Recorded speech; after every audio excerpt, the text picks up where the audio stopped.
Hello दोस्तों, बायोइडस में आपका स्वागत है। आज का टॉपिक है मुनेरा जगत यानी मुनेरा किंगडम। चलिए आज देखते हैं मुनेरा किंगडम। मुनेरा किंगडम क्या है? मुनेरा किंगडम जो मुनेरा शब्द है वो कहाँ से लिया गया है? मुनेरा शब्द जो पहले कहाँ यूज किया गया था? मुनेरा शब्द कौन सभी के बारे में जानेंगे। मुनेरा जगत में कौन कौन से जीव आते हैं, पूरा टॉपिक बाय टॉपिक एनसीईआरटी का पूरा पढ़ेंगे। तो चलिए सबसे पहले ये जान लेते हैं मोनेरा शब्द यानी मोनेरा शब्द कहाँ से आया था। तो आपको बता दें मोनेरा शब्द बायो बायोलॉजी में सबसे पहले फोर किंगडम क्लासिफिकेशन यानी फोर किंगडम क्लासिफिकेशन जब खोज किया गया था तो उसमें यूज किया गया था। मोनेरा शब्द का सबसे पहले यूज फोर किंगडम क्लासिफिकेशन में किया गया था। ये शब्द कब उपयोग किया गया था? 1956 ईस्वी में किया गया था। मोनेरा शब्द का उपयोग सबसे पहले 1956 में किया गया था। और किस वैज्ञानिक का नाम क्या था? वैज्ञानिक का नाम था H F Copeland. H F Copeland वैज्ञानिक का नाम था एच एफ कोपलैंड। इन्होंने फोर किंगडम क्लासिफिकेशन दिए थे। मतलब एच एफ कोपलैंड ने फोर किंगडम क्लासिफिकेशन दिया था। उसमें सबसे पहले उपयोग मोनेरा जगत का किया गया था। तब प्रोटिस्टा था। तो चलिए आज मोनेरा का देखते हैं, लाइन बाय लाइन एनसीईआरटी का पूरा देख लेते हैं। तो देखते हैं सभी बैक्टीरिया मोनेरा जगत के अंतर्गत आते हैं। मतलब जितना भी बैक्टीरिया है, सब बैक्टीरिया मतलब पूरा दुनिया में यानी अर्थ पे जितना भी बैक्टीरिया है सभी को मोनेरा जगत में रखा गया है। अर्थ पर जितने भी बैक्टीरिया है सभी को कहाँ रखा गया है? मोनेरा जगत में रखा गया है। आगे देखते हैं। ये सूक्ष्म जीवों में सर्वाधिक संख्या में होते हैं। मतलब ये सूक्ष्म जीव में सबसे ज्यादा संख्या में होते हैं। लगभग सभी स्थानों पर पाए जाते हैं। यानी ये लगभग सभी स्थानों पर पाए जाते हैं। मतलब कहीं भी हो मतलब पृथ्वी पर कहीं कोई ऐसा स्थान नहीं जहां ये मुनेरा जगत का जीव नहीं पाया जाता है। बैक्टीरिया सभी जगह पाया जाता है। चलिए देखते हैं आगे। आगे बोल रहा है एनसीईआरटी में मुट्ठी भर मिट्टी में सैकड़ों प्रकार के बैक्टीरिया देखे गए हैं। मतलब एक भर मतलब एक मुट्ठी में एक मुट्ठी उठाते हैं तो उसमें सैकड़ों प्रकार के बैक्टीरिया देखे गए हैं। ये गर्म जल ये गर्म जल, झरनों, मरुस्थल, एवं गहरे समुद्र जैसे विषम एवं प्रतिकूल वास स्थान जहाँ दूसरे जीवों का मुश्किल से ही जीवित रह पाते हैं वहां भी ये पाया जाता है। यानी कहाँ कहाँ पाया जाता है? ये पाया जाते हैं गर्म जल, झरना, बर्फ एवं गहरे समुद्र, विषम एवं प्रतिकूल सभी अवस्थाएं पाया। मतलब जहां भी हो, मतलब जहां कोई दूसरा जीव एक्सिस्ट नहीं कर सकता है वहां पर भी बैक्टीरिया पाया जाता है। आगे देखते हैं। कई बैक्टीरिया तो अन्य जीवों पर या अन्य भीतर परजीवी के रूप में रहते हैं। मतलब कई बैक्टीरिया कई के जीव मतलब बाहरी परत पर भी रहता है और उसके अंदर मतलब अंदर भी परजीवी बन के रहता है, परजीवी के रूप में रहता है। बैक्टीरिया को उनके आकार के आधार पर 400 में बांटा गया है। मतलब बैक्टीरिया को उसके आकार पर मतलब बैक्टीरिया के आकार पर बैक्टीरिया को 4 भागों में बांटा गया है। कौन कौन है देखते हैं। गोलाकार कोकस पहला है। गोलाकार कोकस गोलाकार कोकस पहला मतलब 4 भागों में बांटा गया है बैक्टीरिया को उसके आकार के आधार पर। और उसमें पहला है गोलाकार कोकस यानी बहुवचन कोकाय जो देख सकते हैं आप, ये है बहुवचन कोकाय। आगे है दूसरा क्या है? दूसरा है छराकार बैसिलस यानी छराकार यानी बहुवचन बैसिलाय बैसिला यानी छराकार बैसिलस यानी बहुवचन बैसिला। कहाँ है बैसिला? ये देख सकते हैं, ये है बैसिला, बहुवचन बैसिला। आगे कौन है? आगे है कॉमा आकार के विवरियम, मतलब कॉमा के आकार का होता है विवरियम, ये है कॉमा का आकार का होता है, इसे विवरियम बोलते हैं। इसका बहुवचन क्या होता है? इसका बहुवचन विवरिया होता है, इसका बहुवचन विवरिया होता है। तथा इसका अगला है सप सप्रिलाकार, स्पाइरलिया इलम, मतलब सप्रिलाकार स्पाइरिलम, ये है सप्रिलाकार स्पाइरलम। इसका बहुवचन क्या होता है? स्पाइरिला, इसका बहुवचन होता है स्पाइरिला। ये चारों भागों में बांटा गया है, आकार के आधार पर 4 भागों में बांटा गया था। जो ये सब है, इसका सबका बहुवचन होता है कोकई, बिसिलाई, स्पाइरिला और विब्रियो, ये सब का बहुवचन होता है। तो आगे देखते हैं।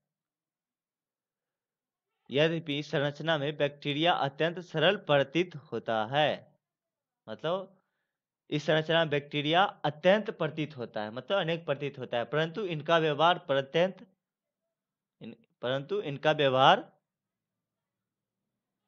अत्यंत जटिल होता है। इसका मतलब इसका व्यवहार बहुत ही जटिल होता है।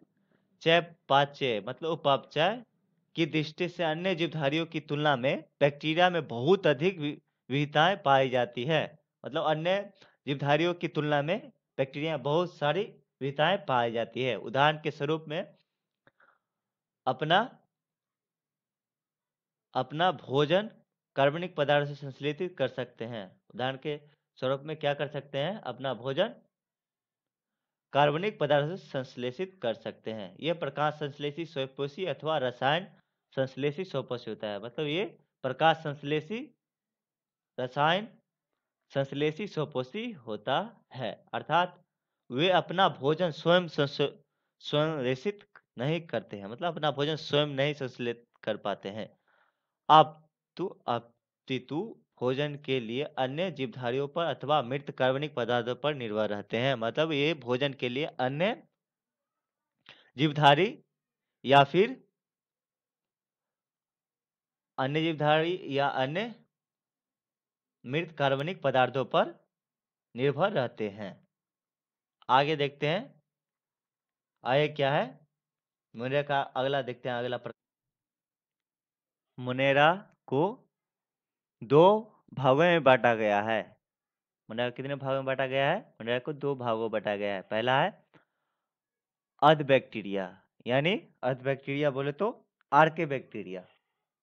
पहला क्या है? आर्के बैक्टीरिया, और दूसरा है यू बैक्टीरिया। पहला है अर्ध बैक्टीरिया यानी आर्के बैक्टीरिया, यानी ये विशिष्ट प्रकार के बैक्टीरिया होते हैं। ये मतलब विशिष्ट प्रकार के बैक्टीरिया होते हैं, यानी अलग प्रकार के बैक्टीरिया होते हैं। जो बैक्टीरिया अत्यंत कठिन वास स्थानों, जैसे अत्यंत लवणीय क्षेत्र, जैसे हेलोफी, एग्जाम्पल दो हेलोफी, गर्म झरने यानी थर्मो एसिडोफिल्स, एवं कक्ष क्षेत्र यानी मैथेनोजेन में पाए जाते हैं। यानी ये मतलब इस प्रकार के बैक्टीरिया, अर्ध बैक्टीरिया, मतलब बहुत ही कठिन आवास स्थान, जहाँ कोई दूसरा जीव एग्जिस्ट नहीं कर पाता है, यानी जीने में बहुत ही कठिनाई होता है, वहां पे पाया जाता है। उसमें पहला क्या है? वहां पर अत्यंत लवणीय क्षेत्र, यानी अत्यंत लवणीय क्षेत्र, कर्म क्षेत्र एवं कच्छ क्षेत्र सभी जगह पे पाए जाते हैं। यानी हेलोफी, लवणीय क्षेत्र को हेलोफी बोलते हैं। गर्म झरने यानी थर्मो एसिडोफिल्स, एवं कच्छ क्षेत्र यानी मैथोनोजेन में पाए जाते हैं। अर्ध बैक्टीरिया यानी आर्के बैक्टीरिया तथा अन्य बैक्टीरिया की कोशिका भित्ति की संरचना एक दूसरे से भिन्न होती है। मतलब अर्ध बैक्टीरिया यानी आर्के बैक्टीरिया तथा अन्य बैक्टीरिया की कोशिका भित्ति की संरचना, मतलब दोनों की संरचना, अर्ध बैक्टीरिया और अन्य बैक्टीरिया की संरचना की कोशिका भित्ति भिन्न होती है। यह लक्षण उन्हें प्रतिकूल अवस्थाओं में जीवित रखने के लिए उत्तरदायी होता है। मतलब ये लक्षण अर्ध बैक्टीरिया को उनके प्रतिकूल अवस्थाओं में जीवित रखने में उत्तरदायी होता है, यानी सहायता प्रदान करता है। मैथेनोजेन अनेक रूमिनेंट पशु जैसे गाय एवं भैंस। मेथनोजेन मेथनोजेन कहाँ पाया जाता है? गाय एवं भैंस के आंत्र में पाए जाते हैं, आंत्र में पाए जाते हैं। कहाँ पाए जाते हैं? आंत्र में पाए जाते हैं मेथनोजेन। बायोगैस भी कहते हैं, मिथोजेन को बायोगैस भी कहते हैं। वो कहाँ पाए जाते हैं? गाय तथा भैंस के आंत में पाए जाते हैं। आगे, जिसे गैस उत्पन्न करते हैं, मतलब इसके गोबर से मीथेन गैस उत्पन्न होते हैं। आगे अगला देखते हैं यू बैक्टीरिया। अगला क्या है? You bacteria. यू बैक्टीरिया देख लेते हैं। मतलब बैक्टीरिया को दो भागों में बांटा गया था, जिसमें पहला था अर्ध बैक्टीरिया यानी अर्के बैक्टीरिया और दूसरा यू बैक्टीरिया है। तो दूसरा बैक्टीरिया देखते हैं। यू बैक्टीरिया में कहते हैं हजारों यू बैक्टीरिया अथवा वास्तविक बैक्टीरिया की पहचान एक कठोर कोशिका भित्ति एवं कसाव चल बैक्टीरिया द्वारा की जाती है। यानी कसाव यानी चल बैक्टीरिया द्वारा की जाती है। इस सबको हजारों बैक्टीरिया तथा अन्य वास्तविक बैक्टीरिया को पहचान कहाँ से किया जाता है? कठोर कोशिका भित्ति एवं एक कसाव यानी चल बैक्टीरिया द्वारा किया जाता है। साइनोबैक्टीरिया, जिन्हें नील हरित शैवाल भी कहते हैं। साइनोबैक्टीरिया क्या कहते हैं? नील हरित शैवाल भी कहते हैं। में हरित पादपों की तरह क्लोरोफिल ए पाया जाता है। मतलब साइनोबैक्टीरिया में क्लोरोफिल हरित पादपों की तरह क्लोरोफिल ए पाया जाता है तथा ये प्रकाश संश्लेषी स्वपोषी होते हैं। मतलब ये प्रकाश संश्लेषी स्वपोषी होते हैं क्योंकि इसमें क्लोरोफिल ए पाया जाता है। साइनोबैक्टीरिया एक कोशिक या क्लोनीय तथा तंतुमय लवणीय जलीय, अलवण जलीय, समुद्री अथवा स्थलीय शैवाल है। यानी साइनोबैक्टीरिया क्या है? साइनोबैक्टीरिया एक कोशिकीय, क्लोनीय, तंतुमय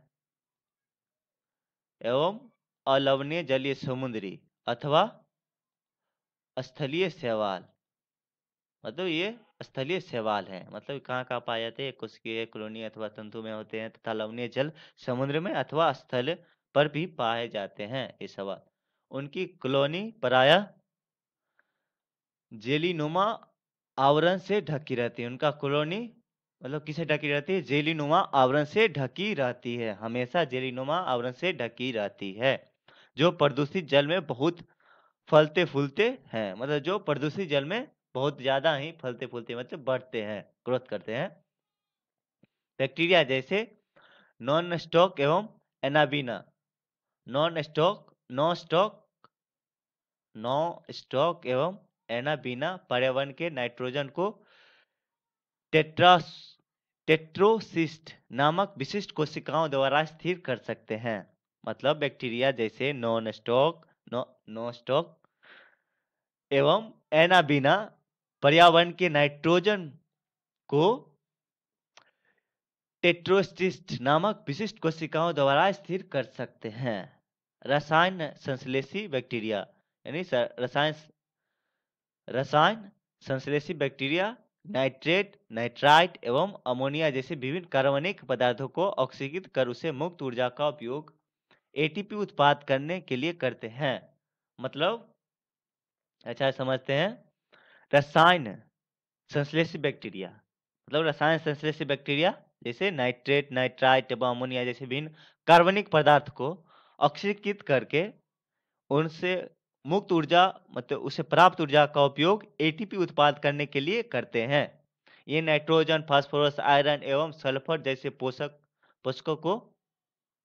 के पुनर्चक्रण में महत्वपूर्ण भूमिका निभाते हैं। मतलब किसमें महत्वपूर्ण भूमिका निभाते हैं? एटीपी करके उत्पाद करके नाइट्रोजन, फास्फोरस, आयरन, सल्फर जैसे पोषकों को पुनर्चक्रण में महत्वपूर्ण भूमिका निभाते हैं।